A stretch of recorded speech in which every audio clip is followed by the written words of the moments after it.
Salut à toi et bienvenue sur CryptoPoint.fr, j'espère que tu vas bien. Dans cette vidéo, on va parler d'un sujet assez important qui est des portefeuilles crypto. C'est un élément capital pour tous ceux qui veulent entrer dans cet univers car ça permet de sortir vos actifs des plateformes centralisées et d'échapper à la perte de vos actifs si jamais ces plateformes tombent, comme ça a été le cas par exemple pour FTX. En plus de ça, ces différents portefeuilles vous vont permettre d'accéder à toute la panoplie des services Web3, ce qui est extrêmement important pour une personne qui veut un peu explorer l'écosystème. J'ai pas pu poster de vidéo la semaine dernière et les dernières semaines parce que j'ai eu une fin de vacances mouvementée tout simplement et aussi à cause d'un déménagement. Mais maintenant c'est la rentrée donc ça devrait mieux aller, mais je vous préviendrai de toute façon si cela arrive à nouveau. Avant de commencer la vidéo, j'aimerais remercier tous ceux qui s'intéressent à la chaîne et qui suivent la chaîne depuis longtemps, mais aussi les nouveaux arrivants, car même si l'engouement est moindre dû à la grande pause que j'ai faite il y a de ça quelques semaines, et aussi au bear market, les nouveaux formats que je fais ont l'air de vous plaire, donc je suis assez content et je souhaite continuer dans cette lancée-là. Donc pour cette fin d'année 2023, j'aimerais me concentrer sur les vidéos rouage et VCTA. C'est pour préparer le bull run, mais aussi pour avoir toutes les vidéos de base et pour bien relancer la chaîne. Et je souhaite partir sur un rythme de une vidéo par semaine le samedi, avec une vidéo supplémentaire et optionnelle le mardi, si jamais je souhaite vous parler de quelque chose d'important ou accélérer la parution des vidéos de base. Donc finalement, on change pas trop à ce qui était prévu, c'est juste qu'au lieu d'avoir 2 vidéos sûres par semaine, on n'aura qu'une seule le samedi. Ça me permet de beaucoup mieux la préparer aussi en amont. Je sais que ces vidéos sont un peu ennuyantes pour la plupart d'entre vous, notamment les vidéos rouage, parce que vous avez déjà résisté à un bull run et vous connaissez déjà globalement ce que je dis dans ces vidéos, mais c'est extrêmement important pour les nouveaux entrants.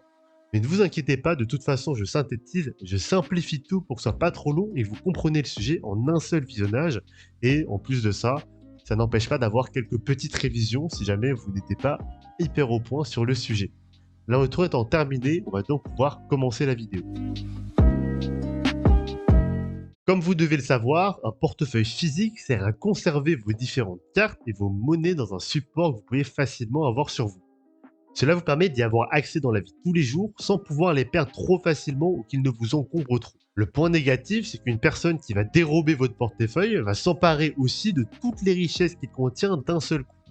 Avoir un portefeuille physique, c'est donc un choix, mais vous avez aussi le choix de le remplir comme bon vous semble et de laisser le reste à la maison. Par contre, si ce chez vous, si cette maison est cambriolée, vous avez un risque de perdre ce qui a été laissé à la maison sans pour autant perdre ce que vous avez en portefeuille. Dans le cadre d'un portefeuille d'actions, c'est un terme employé pour englober l'intégralité des actions que vous possédez. Ainsi, avoir un portefeuille d'actions qui est composé de Tesla, d'Apple, d'Ubisoft, ça veut dire que vous possédez ces différentes actions. Je profite de ce passage pour vous rappeler que CryptoPoint.fr ne délivre aucun conseil en investissement. Libre à vous d'investir comme bon vous semble et de faire vos propres recherches. Je ne suis pas un professionnel de l'investissement. On va pouvoir revenir au sujet principal de la vidéo. C'est quoi un portefeuille d'actifs numériques? Les crypto-monnaies et les NFT sont considérés comme des actifs numériques. Ainsi, à l'image de vos cartes et de vos espèces, vous pouvez faire le choix de les laisser à la maison, représentées là par les plateformes centralisées comme Binance, ou bien de les mettre dans un portefeuille externe, un peu comme votre portefeuille physique, et ça fait référence à vos portefeuilles d'actifs numériques, ou alors on l'appelle plus communément wallet crypto. La différence ici, c'est que vos actifs vont être conservés de manière décentralisée, c'est-à-dire directement par vous, contrairement à l'argent qui est sur votre carte de crédit. Le point le plus négatif, c'est que si jamais vous vous faites voler le wallet, ou si vous faites une mauvaise transaction ou une mauvaise manipulation, vous pouvez la plupart du temps rien faire pour retrouver, comme on ne peut pas avoir de support ou de personne qui va vous aider à régler le problème dans la plupart du temps si vous êtes sur un wallet décentralisé. Le wallet crypto va aussi vous permettre d'interagir avec l'intégralité des services du Web3 ou des services décentralisés liés au crypto, comme je le disais précédemment, comme par exemple les DEX ou les jeux Web3, contrairement à un compte dans une plateforme d'échange où, même si certains vont essayer de vous faire accéder à certains DEX,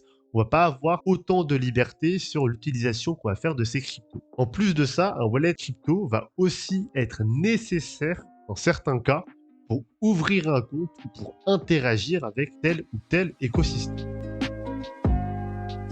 Bien que tous les wallets crypto vous permettront de faire à peu près toujours la même chose, il est important de savoir qu'il en existe deux types.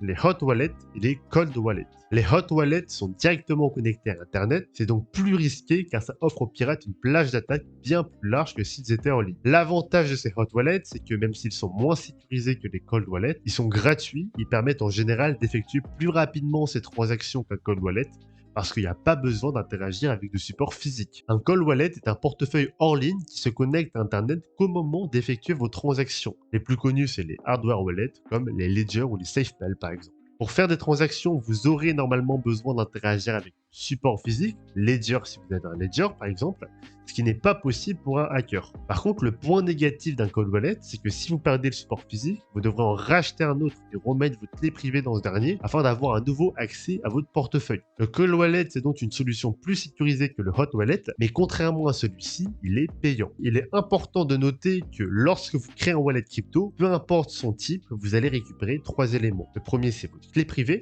le deuxième, c'est votre phrase seed et le troisième, c'est votre clé publique. Parmi ces 3 éléments, seule votre clé publique peut être partagée et vous n'aurez besoin que de elle pour vos transactions. La clé privée et la phrase seed doivent rester confidentielles car le possesseur d'une de ces dernières prend intégralement le contrôle de votre wallet. Finalement, c'est un peu comme si la clé publique c'était votre pseudo et que la phrase seed ou la clé privée c'était 2 mots de passe différents qui donnent tous les deux accès à votre compte. Maintenant que l'on connaît les types de wallets crypto, on va se demander quel wallet on va pouvoir utiliser. Certains écosystèmes spécifiques vont vous demander d'avoir des wallets spécifiques, comme Unisat pour Ordinals ou Kepler pour Cosmos par exemple. Pour cette vidéo, on va aller vers l'essentiel et on va parler de ceux qui sont les plus communément utilisés. Il y en a 2 à retenir, MetaMask et plus récemment Rabbit.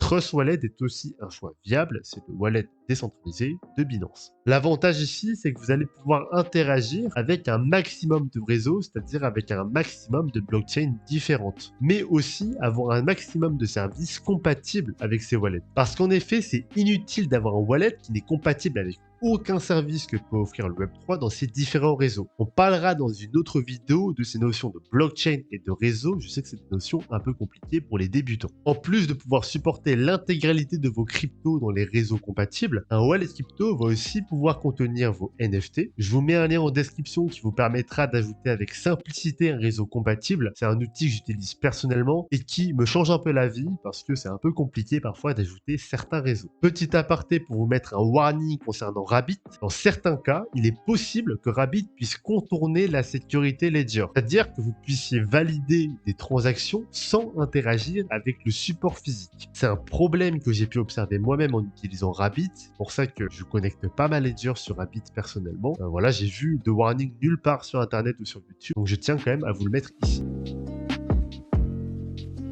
Voilà, c'est tout pour cette vidéo. J'espère qu'elle vous a aidé, qu'elle a éclairci ce que pouvait être un wallet crypto. Posez toutes vos questions en commentaire. J'ai pas le temps dans ces vidéos-là de traiter le sujet beaucoup plus en profondeur. C'est vraiment pour que vous ayez ici l'essentiel. Samedi, je vais sortir un 3e épisode de Vest CTA. Donc n'hésitez pas à vous abonner à la chaîne avec la petite cloche des notifications, à mettre un pouce bleu. Et moi, je vous dis à bientôt sur CryptoPoint FR.